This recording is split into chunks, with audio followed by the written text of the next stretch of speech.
खबर जनपद उधम सिंह नगर के जसपुर क्षेत्र से है, जहां जिलाधिकारी उधम सिंह नगर उदयराज सिंह सामुदायिक स्वास्थ्य केंद्र जसपुर पहुंचे और अस्पताल का निरीक्षण किया।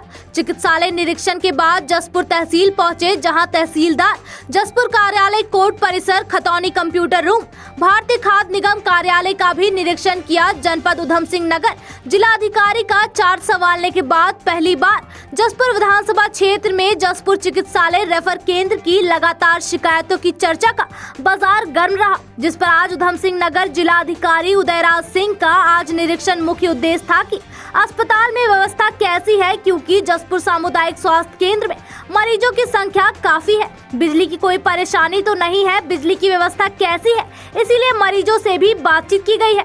एनेस्थीसिया के डॉक्टर की यहाँ कमी है, जिसकी वजह से मरीजों को बाहर जाना पड़ता है, जिसके लिए जल्द ही समाधान निकाला जाएगा और बाकी खामियों के लिए सीएमओ साहब से बातचीत कर उसका समाधान निकाला जाएगा। वहीं चिकित्सालय निरीक्षण के बाद जिलाधिकारी जसपुर तहसील पहुंचे, जहां जसपुर तहसीलदार कार्यालय का निरीक्षण के बाद तहसीलदार न्यायालय, खतौनी कंप्यूटर का रजिस्ट्रार कानून को कार्यालय का भी निरीक्षण किया।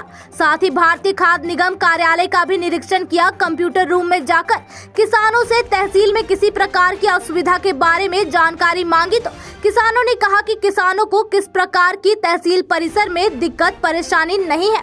यहाँ तक कि आज छात्रों को स्थायी जाति आय प्रमाण पत्रों में किसी प्रकार की दिक्कत परेशानी ना हो, इसके लिए भी अधिकारियों व कर्मचारियों को निर्देशित कर दिया गया है। राजस्व चिकित्सालय में अनियमितताओं को दूर करने के लिए जसपुर एसडीएम को समय समय पर निरीक्षण करने के लिए आदेश जारी किए। जसपुर से प्रदीप श्रीवास्तव की रिपोर्ट।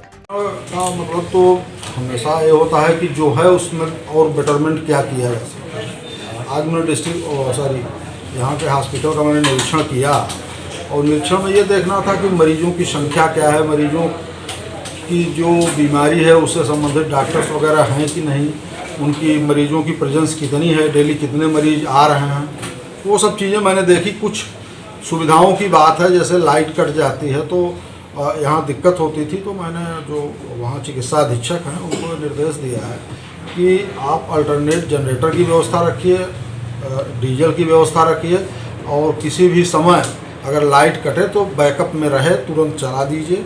मरीजों को कोई दिक्कत नहीं होनी चाहिए। एक दो चीज़ें थीं जो अभी और किया जाना है सुधार, और बाकी हमने वार्ड भी देखे, वार्डों में सुधार की स्थिति ठीक है, डॉक्टर्स भी प्रेजेंस ठीक है डॉक्टर की, और मरीज भी अच्छी संख्या में यहाँ आते हैं रूरल एरिया से।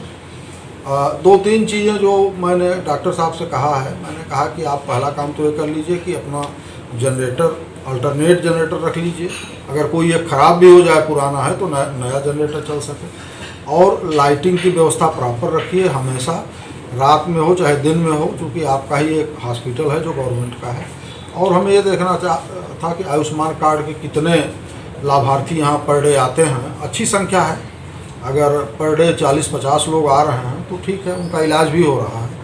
और बाकी एक एनेस्थीसिया की बात थी कि डॉक्टर नहीं है, तो वो तो मुख्यालय पर बात करेंगे कि कैसे व्यवस्था होगी, तो उससे थोड़ा और इस क्षेत्र के लोगों को सहूलियत मिलेगी। फिर उसके बाद मुझे तहसील भी देखना था, मुझे आए भी लगभग देखा जाए 100 महीना हो जाएंगे 2-4 दिन में। तो तहसील में हमारे स्टाफ की क्या व्यवस्था है, तहसील की स्थिति क्या है, साथ ही साथ जो तहसील की और भी जानकारी मुझे करनी थी, आय जात निवास प्रमाण पत्र कैसे निर्गत किए जा रहे हैं, बहुत टाइम टेकिंग तो नहीं है। इसके अलावा मुकदमों की स्थिति क्या है, स्टाफ की कमी है जैसा कि आप लोग भी जान रहे हैं। इन सब चीज़ों पर, और बाकी मैं अभी अपने एसडीएम साहब और तहसीलदार के साथ बैठ के और समीक्षा करूँगा, और जो दिक्कतें हैं उन पर भी एक डिस्कस करके फिर आगे जो माने कि रास्ता निकलेगा वैसी व्यवस्था की जाएगी। हॉस्पिटल में जो मरीजों की संख्या है वो देखते हुए तो ये है कि मरीज यहाँ काफ़ी ग्रामीण क्षेत्रों से आ रहे हैं। देखने का मुख्य उद्देश्य ये था कि यहाँ की व्यवस्था कैसी है, लाइट वगैरह कोई दिक्कत तो नहीं है, बेड वगैरह ठीक है कि नहीं, दवाओं की उपलब्धता कैसी है। इसीलिए मैंने मरीजों से भी बात किया। तो डॉक्टर हैं, केवल एनेस्थीसिया के एक्सपर्ट यहाँ नहीं हैं, जिसकी वजह से मरीजों को बाहर जाना पड़ रहा है। तो उसके लिए हम लोग व्यवस्था करेंगे, बात करेंगे, और सीएमएस साहब जो यहाँ के हैं अधीक्षक साहब, उनसे भी बात कर लिया है। तो जो और कुछ कमी होंगी जो निस्तारित होंगी वो हम लोग देखेंगे। अभी 2 विधायक आई थी और मैंने सीएम साहब से बात भी की थी अध्यक्ष जी से, और आज भी मैंने ये कहा है कि लाइट का तो आप अल्टरनेट इंतजाम रखिए, और पैसा जो भी आता है यहाँ पर एक जो पर्ची रसीद वगैरह का जो पैसा होता है उससे जनरेटर अपना अल्टरनेट व्यवस्था के रूप में यहाँ रखें और निर्बाध बिजली रहे, ये सुनिश्चित कराने की बात है, वो कराएंगे इसको। सब एक चीज़ है, मैं सीएमओ साहब से बात करूंगा इस विषय में, ये चीज़ है तो उस पर रोक लगाएं, और ऐसा नहीं होना चाहिए, सारा कंसंट्रेशन ध्यान यहाँ होना चाहिए।